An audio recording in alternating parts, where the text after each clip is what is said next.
So this would be lecture 5 of this series, Gender Studies. So हमने पहले types of feminism पढ़ी and then comes the feminism movement. So एक general idea होना चाहिए कि feminist movement है क्या और इसके पीछे कहानी क्या है. तो एक्चुअल होता ये है कि बात होती है वेस्ट की. वेस्ट का मतलब ये कि आपका Europe and US. Like west का मतलब ये होता है कि आपकी दिस इज़ द दुनिया, और वेस्ट इस जगह को वेस्ट कहेंगे. इसमें आपकी ऑब्वियस यूएस, कनाडा और ऊपर नीचे के ये मुल्क आ जाते हैं, और आपका यूरोप आ जाता है. राइट, इन्हें वेस्ट कहा जाता है. इन वेस्ट के मुल्कों के अंदर ये था कि वुमेन्स जो थी, उनके साथ ये मसला था कि वो प्रॉपर्टी के मालिक नहीं बन सकते थे. राइट. एक प्रिंसिपल कहता था, लीगल प्रिंसिपल ऑफ कॉवर्शिप. राइट. ये कहता था कि मेन को राइट है ओवर प्रॉपर्टी और वुमेन. राइट. सो वुमेन को प्रॉपर्टी राइट्स नहीं है. और मज़े की बात ये होती थी कि जिनको प्रॉपर्टी राइट होते थे, ओनली दोज कुड वोट. मतलब अगर आपके पास प्रॉपर्टी नहीं है तो आप वोट नहीं कर सकते. दैट मीन्स कि अब womens can not hold property, so इस वजह से वो वोट भी नहीं कर सकती. दैट मीन्स कि उनके पास पॉलिटिकल राइट्स तो हैं ही नहीं. राइट. इन्हीं मसलों की बुनियाद पे वुमेन्स ने कहा कि now we need what, voting rights and political rights. मतलब वोटिंग राइट्स चाहिए तो हमें पॉलिटिकल राइट्स, तो हमें प्रॉपर्टी राइट्स भी चाहिए होंगे. तो फिर वेस्ट के अंदर क्या हुआ कि इक्वल राइट्स हासिल करने के लिए और लीगल प्रोटेक्शन हासिल करने के लिए politics, economic and social movement शुरू हो गई. मसला क्या था भाई? जेंडर डिफरेंस का. और हासिल क्या करना चाहते थे कि हमें जेंडर इक्वलिटी चाहिए फॉर वुमेन्स. तो कैंपेन्स चलना शुरू हो गई जो वुमेन राइट्स और इंटरेस्ट को प्रमोट करती थी. हर जगह, हर सेक्टर में, from law to culture, women's कहती थी we need equal rights. Right. ये फेमिनिस्ट मूवमेंट का हम एक ओवरव्यू ले रहे हैं. फिर जो भी वुमेन राइट्स हैं, फिर आपके राइट ऑफ कॉन्ट्रैक्ट हों, प्रॉपर्टी राइट्स हों, वोटिंग राइट्स हों, अगेन आई टोल्ड यू कि वो एक दूसरे के साथ अलाइन करते हैं. फिर उनके जो जिस्मानी हुकूक हैं, एबॉर्शन राइट्स हैं या रिप्रोडक्टिव राइट्स हैं, कि वो जो भी करना चाहती हैं, अपना सेक्सुअल फ्रीडम हासिल करना चाहती हैं, रिप्रोडक्टिव फ्रीडम हासिल करना चाहती हैं, वेदर फॉर द अबॉर्शन या फॉर एनीथिंग, या बॉडीली इंटीग्रिटी, तो वो उसके लिए जो क्या कहते हैं स्ट्रगल कर रही थी. और वुमेन की प्रोटेक्शन के we need to protect our self. Work place right चाहिए कि जो वर्क प्लेस में हरासमेंट वगैरह के इश्यूज रिपोर्ट होते हैं. Right. मिसोगिनी, like dislike of women, के कोई रिमार्क्स दिए जाते हैं अगेंस्ट द वुमेन, कोई ऐसी बात जिसमें वुमेन से नफरत की जाए, या जितने भी जेंडर स्पेसिफिक डिस्क्रिमिनेशन है वो सारी इस मूवमेंट के अंदर आ जाती हैं, जिसका शिकार कोई वुमेन. सब फेमिनिस्ट मूवमेंट इन चीज़ में, इन सब चीज़ों के साथ डील करती आई है.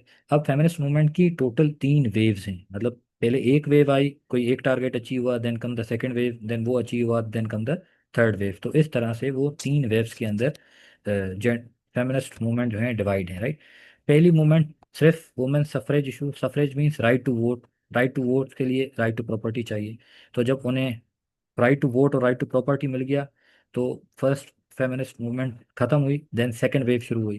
फिर सेकंड वेव सिर्फ वो आइडियाज़ और एक्शन जो फिर वुमेन की आज़ादी, लिबरेशन, किस चीज़ में, लीगल और सोशल राइट्स के लिए. पहले था political, sole political rights and voting rights.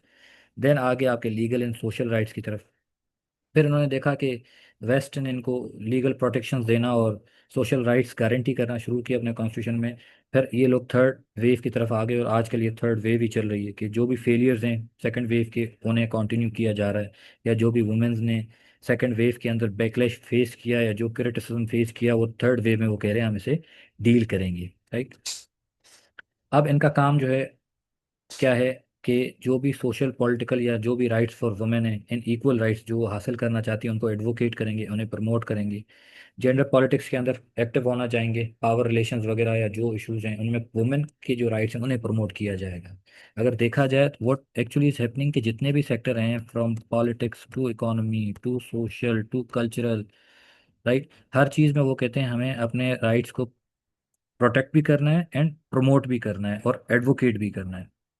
फिर आप देखते हैं कि जो मॉडर्न डेमोक्रेसीज आ रही हैं वो भी वुमेन राइट्स को इंश्योर करवाती हैं, इंश्राइन करती हैं कि भाई वुमेन राइट्स को प्रिजर्वेशन, कॉन्स्टिट्यूशनल राइट दिया जाता है, इनको गारंटी किया जाता है.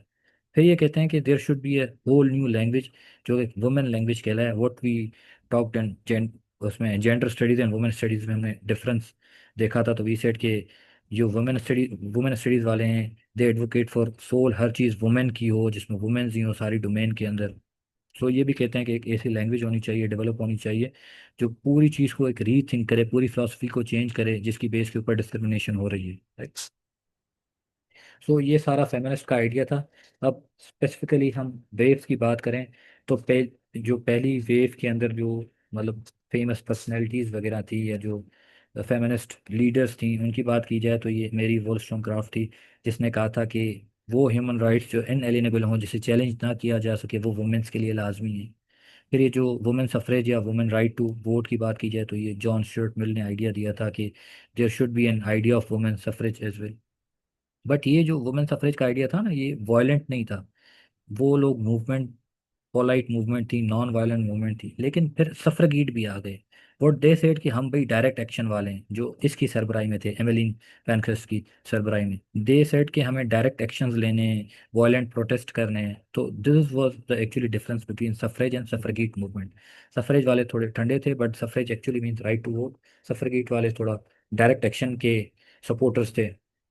फिर ये एमिली डेविसन थी, ये she was the first women martyred, जो इस राइट टू वोट के चक्कर में मारी गई थी। ये इसने क्या किया था कि जो किंग था उसके घोड़े के आगे या बगी के आगे जंप लगा ली थी। फिर ये एप्सन डर्बी में 1913 में मारी गई, राइट। होता ये था कि जब वर्ल्ड वॉर 1 और वर्ल्ड वॉर 2 के दरमियान ना इनकी कॉन्ट्रीब्यूशन एक्चुअली ज़्यादा थी। सो होता ये है कि जब भी जंग लगती है, वर्ल्ड वॉर लगती हैं, तो वर्ल्ड वॉर का एक टोटल वॉर कहलाता है। What is total war? कि आप जितने भी रिसोर्सेज हैं वो सारे जंग के अंदर यूज़ कर देते हो। तो फिर man use to fight, women's जो होती थी वो इंडस्ट्रीज संभालती थी, राइट। तो जो इन लोगों ने वर्ल्ड वॉर के दौरान जो इनकी सर्विसेज थी, स्पेशली वर्ल्ड वॉर 1 के अंदर, तो फिर इन्होंने कहा कि हाँ जी, हमने क्या करना है कि इन्हें इनको जो इनकी है क्या कहते हैं, services towards world war, towards the country, तो ये पेट्रियट हैं। तो इस चक्कर में इन्हें क्या किया था कि ग्रेट ब्रिटेन ने क्या किया था कि that would be world war 1। World war 1 में जो इनकी सर्विस थी, तो इन्हें फिर एक कानून पास किया, representation of the people act 1918, जिसमें कहा था कि जितने भी वुमेन्स हैं अबव 30, वो वोट दे सकती हैं। फिर 10 साल के बाद 1928 में इस 30 को कम करके 18 पे कर दिया था। नाउ एनी वुमेन जो 18 साल या से बड़ी है वो वोट कर सकती है। फिर अमेरिका ने भी 19th अमेंडमेंट पास कर दी थी, जिसमें उन्होंने वुमेन सफरेज को मान लिया था और women's right to vote accept कर लिए थे। तो ऑब्वियस फर्स्ट वेव जो थी सफरेज मूवमेंट से रिलेवेंट थी, वोट राइट्स थी। तो ये जब चीज़ें हासिल हो गई, तो ऑब्वियस सेकंड वेव की तरफ बढ़ना शुरू हो गए। पर what happens in the second wave, कि सेवन डी बीवर जो हैं, ये फ्रांस के थे। ही सेड के थिंग्स आर चेंज। सिर्फ बात वोटिंग राइट्स तक नहीं है, हमने इस सोच को देखना है कि जो सोसाइटी के अंदर इशू आ रहा है, जिसमें आप देखते हैं कि वुमेन को अदर्स कंसीडर किया जाता है, जबकि this thing is not normal. तो इस चीज़ को हमने थोड़ा चेंज करना होगा। He was promoter of women's liberation movement. Obvious हम पूरे सेकंड वेव की बात कर रहे हैं कि भाई वुमेन्स को लिबरेट करना है, उनका जो रोल सोशो कल्चरल या पॉलिटिको कल्चरल रोल है या इनक्वलिटी वो फेस करें, हमने इस चीज़ को एंड करना है। जितनी भी डिस्क्रिमिनेशन हो रही है सोसाइटी के अंदर, उसको एंड करना है, उसके लिए हम स्ट्रगल करेंगे। जो भी कल्चरल एंड पॉलिटिकल इनक्वलिटीज़ हैं, हमें उन्हें भी एंड करना है।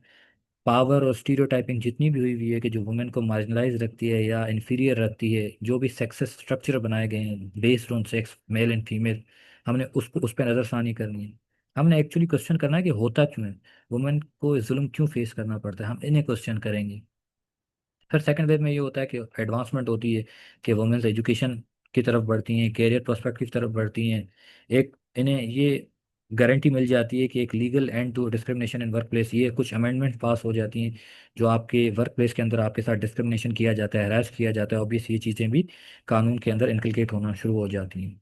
फिर इक्वल राइट्स अमेंडमेंट वेस्ट के अंदर पास हो जाती है, जो कहती है कि मेल और फीमेल सब इक्वल राइट्स के हकदार हैं।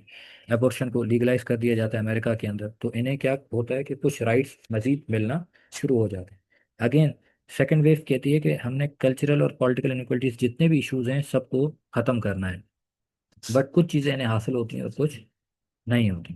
वट एवर इज लेफ्ट वो सारा फिर थर्ड वेव में कैरी फॉरवर्ड होता है। थर्ड वेव में जो भी फेलियर्स हैं आपके सेकंड वेव के, वो सारे आ जाते हैं। अब होता ये कि जो पहले की मूवमेंट्स वगैरह हुई थी, उनमें इनको ना फेमिनिस्ट जो हैं इनको बैकलैश का सामना करना पड़ता है। तो उसको भी रिस्पॉन्ड करने के लिए थर्ड वेव के अंदर वो एक्टिव हो जाती हैं, they use to carry march वगैरह। तो there is specific day for women's, women's day celebrate किया जाता है जिसमें सारे गैदर होते हैं। तो फिर एक इशू थर्ड वेव में ये भी आ जाता है, इस सारी फेमिनिस्ट टाइप में जो डिफरेंस वाले होते हैं वो कहते हैं there is a difference between sexes. ठीक है।